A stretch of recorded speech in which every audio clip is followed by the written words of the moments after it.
Hi everyone, I'm going to be going over several of the problems from the segment addition worksheet that was handed out.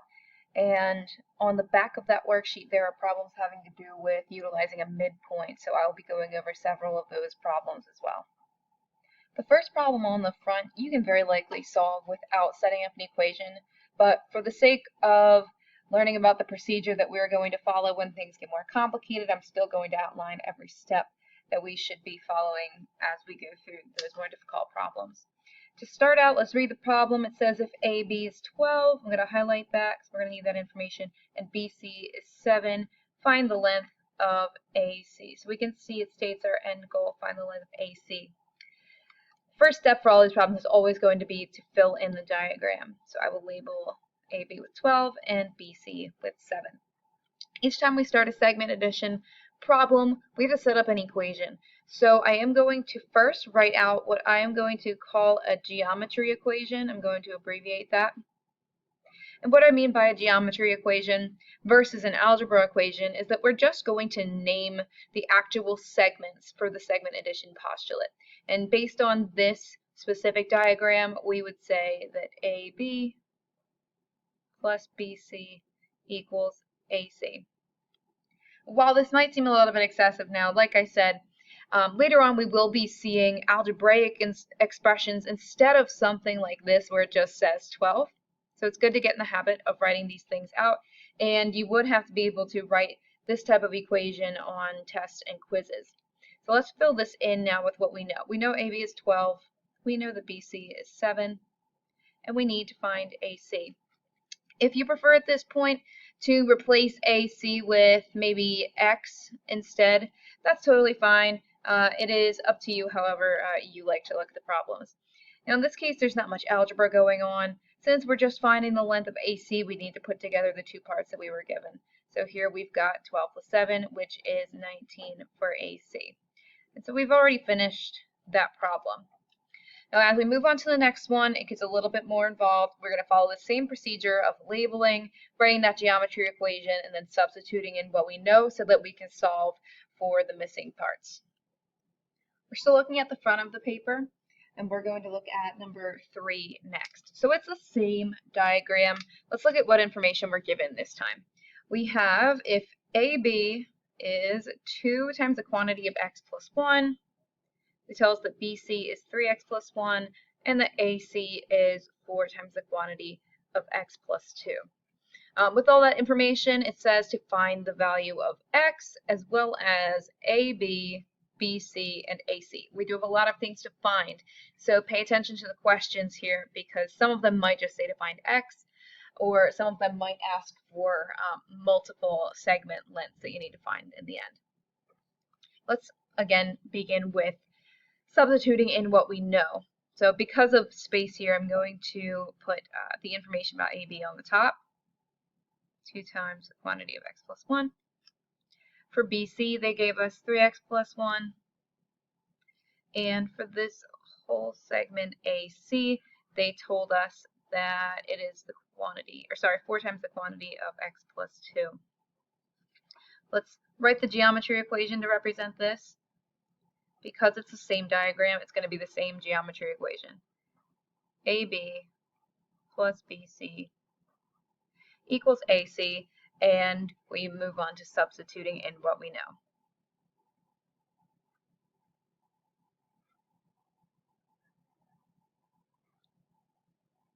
Being careful to keep all of the parentheses exactly the same as how they started out in the question, because those do indicate that when we're solving our equation here, we are going to have to distribute a couple of values out. I'm going to do all of the distributing in one line.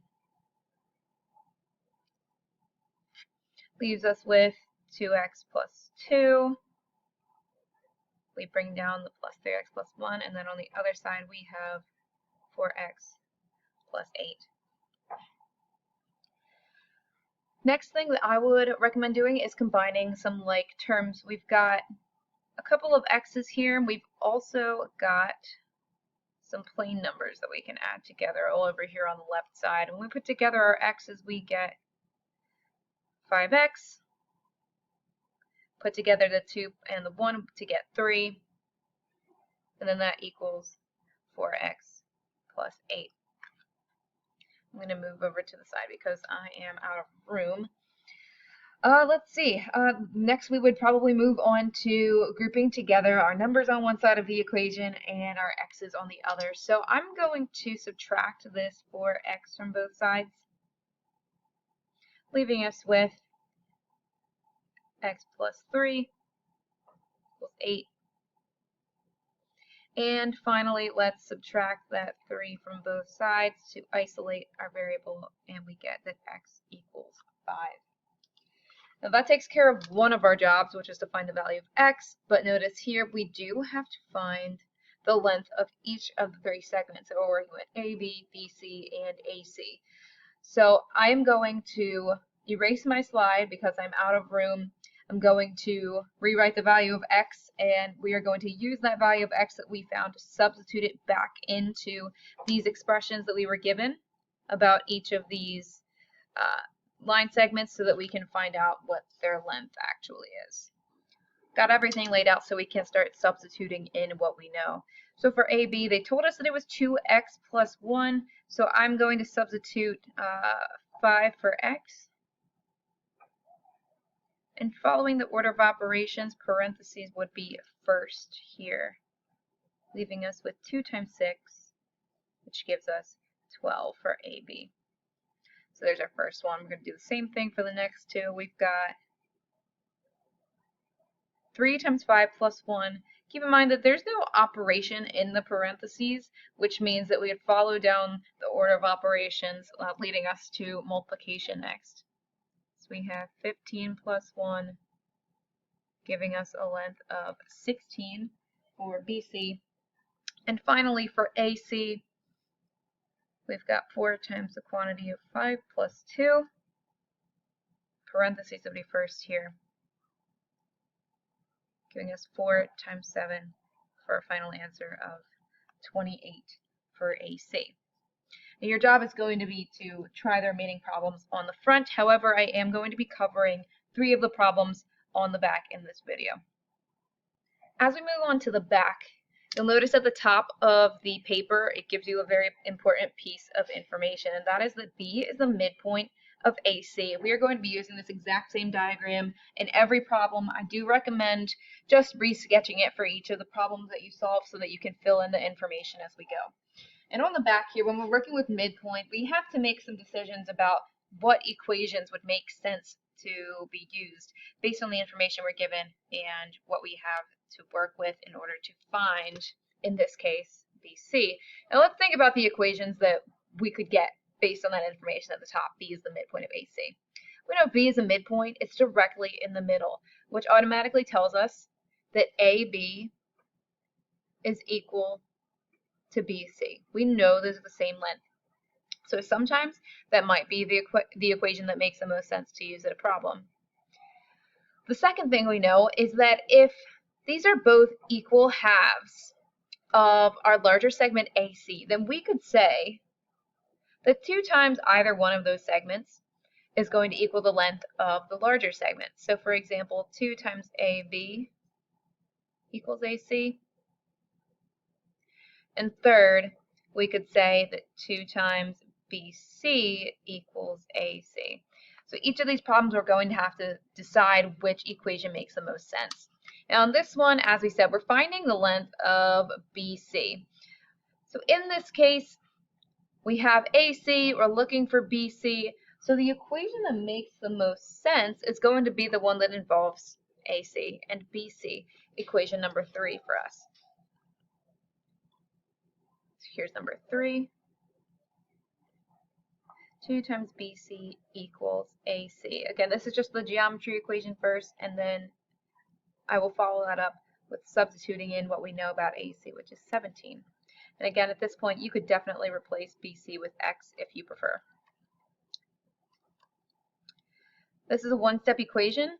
We can just divide by 2 to find that BC equals 8.5. You might have been able to do that in your head, kind of like the first one on the front. However, we need to be able to follow these procedures of choosing the correct equation that makes sense for our problem, and then following up with substituting the information in that we know. Here's the next one that we're going to look at, number 3 on the back. So it's still same premise here. B is the midpoint of AC, and I have recopied the equations that we just wrote on the first slide onto the second slide so that we know what we can choose from.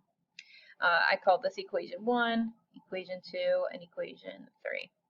This time they tell us that AB is 3x minus 8 and that BC is x plus 12. Notice they do not give us any information about AC, and all we're interested in is finding the value of x. So our problem really doesn't involve AC at all, which means that equation number 1 that we wrote earlier, AB equals BC, will be the best option for this problem in particular. Let's substitute in what we know. AB is 3x minus 8 and BC is x plus 12. And we move on to the algebraic steps. I'm going to subtract x from both sides first, leaving us with 2x minus 8 equals 12. Next, I'm going to add 8 to both sides, leaving us with 2x equals 20. And finally, we can divide by 2 to get x equals 10. Now, as I said earlier, sometimes all you need to do is find the value of x. It didn't ask us to find the length of any of our segments. However, you could check that your answers are correct by substituting in 10 for x here to be sure that both of the segments are turning out to be the same length. So if we did 3 times 10 minus 8, we would get 22. And then for BC, if we did 10 plus 12, we would get 22. And that's good because we set this up so that both of them would be the same length, and that is the outcome that we found with our result of x equals 10, which means that's correct. And the last one that I'm going to go over on the back, same idea. B is the midpoint of AC, so I'm going to mark those congruent. And let's fill in what we know. So I've already marked that AB is 4x plus 1. Do that again here.